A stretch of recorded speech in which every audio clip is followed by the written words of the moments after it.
നിങ്ങളുടെ ഫേവറേറ്റ് സീരിയലുകൾ ടിവിയിൽ വരുന്നതിന് മുൻപേ സൺ നെക്സ്റ്റ് ആപ്പിൽ കാണാം. ഇനി എല്ലാവർക്കും മുൻപേ കാണൂ. ഇപ്പോൾ തന്നെ സൺ നെക്സ്റ്റ് ആപ്പ് ഡൗൺലോഡ് ചെയ്ത് സബ്സ്ക്രൈബ് ചെയ്യൂ. മാഷിനറിയോ, ഞാൻ എവിടെയോ വായിച്ചതാ. ഒരു അഡ്വക്കേറ്റിന്റെ ഓർമ്മക്കുറിപ്പാണെന്ന് തോന്നുന്നു. ഈ ഇന്ദ്രന്റെയും അനുപമയും പോലെ ഒരു ഭാര്യയും ഭർത്താവും ഇതുപോലെ ഡിവോഴ്സിന് വേണ്ടി ഒരുമിച്ച് കോടതി പോയതാ. വാദവും കൗൺസിലിംഗും ഒക്കെ കഴിഞ്ഞു. ഇനി ഒരു റീയൂണിയൻ ഉണ്ടാകില്ലെന്ന് കോടതിക്കും ബോധ്യമായി.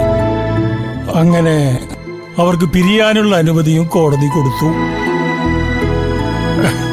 4-5 വർഷം ഒരുമിച്ച് ജീവിച്ചതല്ലേ. പക്ഷേ രണ്ടാളും 2 വഴിക്ക് പോകാൻ ഒരുങ്ങുമ്പോ പഴയ ഓർമ്മയും സ്നേഹവും വെച്ച് ഭർത്താവ് പതുക്കെ ഭാര്യയുടെ കവളിലൊന്ന് തട്ടി.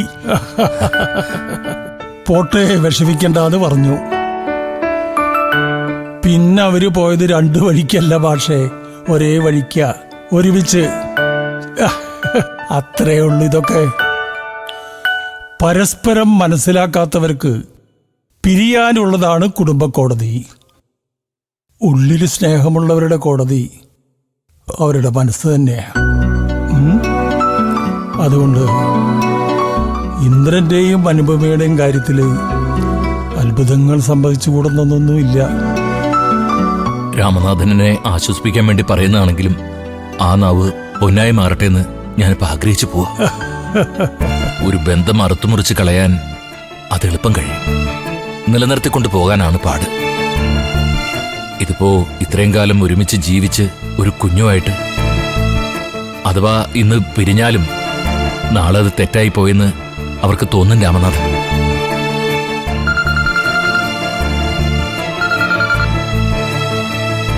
ഹലോ.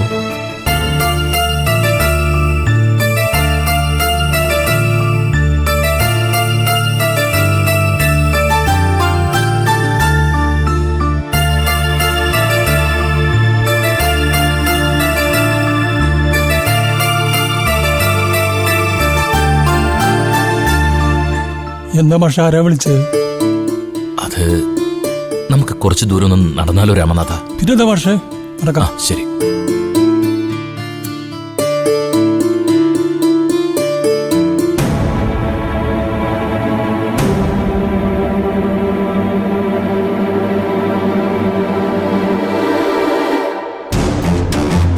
നിങ്ങളുടെ കക്ഷിയെ കണ്ടോ? പുള്ളിക്കാരനെ വന്ന ഉടനെ കണ്ടതാ. ഇവിടെ തന്നെ കാണുന്നാ പറഞ്ഞത്. അല്ല, വക്കീലിന്റെ കക്ഷിയും കാണാനില്ല അല്ലേ? ഇല്ല. അനുപമ കുഞ്ഞിനെയും കൊണ്ട് ഈ കോറിഡോറിന്റെ ഭാഗത്ത് നിപ്പുണ്ടായിരുന്നു. ഇന്ദ്രന്റെ അമ്മയാണല്ലോ അത്. അവരോട് നമുക്ക് അവരെ പറ്റി ചോദിച്ചു നോക്കാം. വാ ചേച്ചി, ഇന്ദ്രൻ എവിടെ? അടുത്ത അവരുടെ കേസാ വിളിക്കാൻ പോകുന്നത്. അയ്യോ, അവരപ്പുറത്തെ റെസ്റ്റോറന്റിൽ ഇരുന്നിട്ട് മസാല ദോശ കഴിക്കുക. അല്ല, ഞാൻ വിചാരിച്ചത് കേസ് വിളിക്കാൻ സമയമായി കാണില്ലെന്നാ. 5ാമത്തെ കേസായ ലിസ്റ്റ് ചെയ്തത്. പക്ഷെ 2 കേസ് ആബ്സെന്റാ. നിങ്ങൾ വേഗം പോയി അവരെ വിളിച്ചോണ്ട് വാ. ഇന്നും കേസ് മാറ്റി വെച്ച പിന്നെ മജിസ്ട്രേറ്റ് 6 മാസം കഴിഞ്ഞിട്ട് അത് വിളിക്കും. അയ്യോ അയ്യോ, ഇന്ന് തന്നെ വിധി വരണം. ഞാൻ പോയി അവരെ വിളിച്ചിട്ട് വരാവേ. വക്കീലേ, ഈ മസാല ദോശ എല്ലാ ഭാര്യമാർക്കും ഒരു വീക്ക്നെസ് ആണെന്ന് തോന്നുന്നു അല്ലേ? എന്റെ കക്ഷി അതിലൊന്നും വീഴില്ല. അതെനിക്ക് ഇനി വീണാലുവേ എന്റെ ഫീസ് ഇന്ദ്രന്റെ കയ്യിൽ നിന്ന് ഞാൻ മേടിച്ചിരിക്കും. അല്ല പിന്നെ.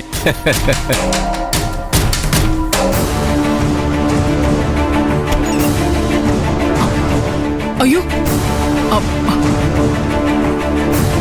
അയ്യോ, അവരെ കാണുന്നില്ലല്ലോ. ഇത് എങ്ങോട്ട് പോയി?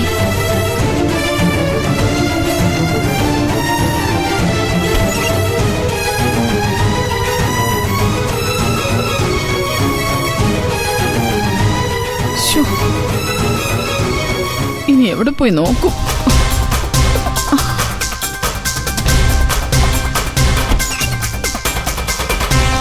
ഈശ്വര, എന്താ ചെയ്യാ?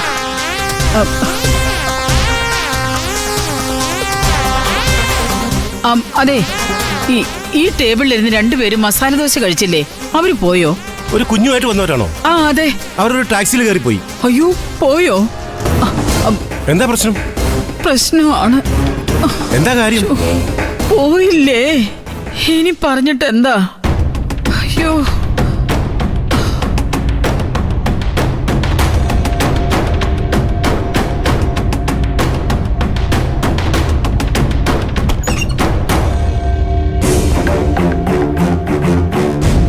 വക്കീലേ, ഇനി പറഞ്ഞിട്ട് ഒരു കാര്യമില്ല.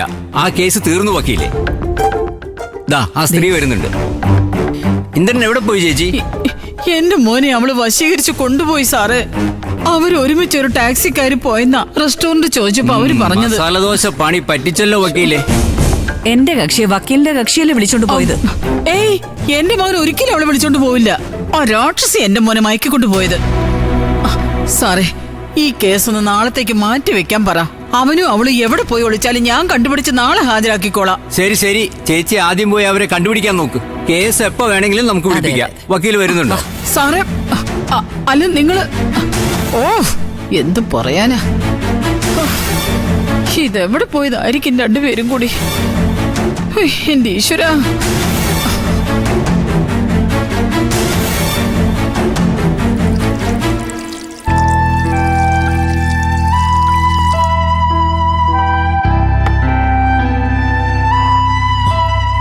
ഇന്ദ്രേട്ടൻ എന്തായാലും കോടതി പോകാതിരിക്കില്ല.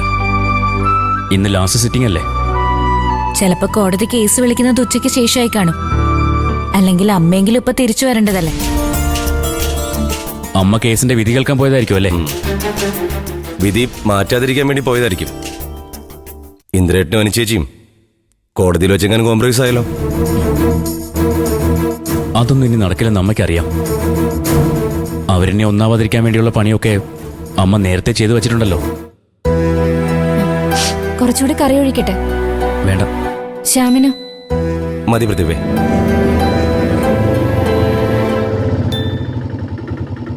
അമ്മ എത്തിയെന്ന് തോന്നുന്നു. ഇനിയിപ്പോ ആഹ്ലാദപ്പെടാനൊക്കെ കാണാലോ.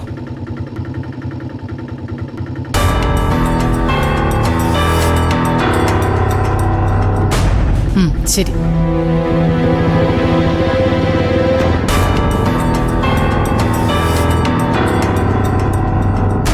എടി സോനെ, കുടിക്കാൻ കുറച്ച് വെള്ളം കൊണ്ടുപോടി.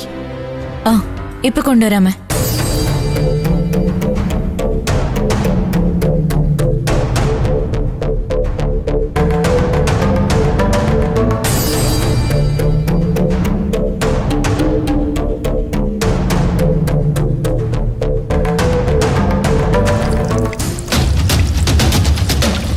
വലിയ സന്തോഷമൊന്നുമില്ലല്ലോ ആ ശബ്ദത്തില്. കോടതിയിൽ തീരുമാനമൊന്നും ആയില്ലേ? കോടതി ചിലപ്പോ കുറച്ചുകൂടി സാവകാശം കൊടുത്തു കാണുമായിരിക്കും.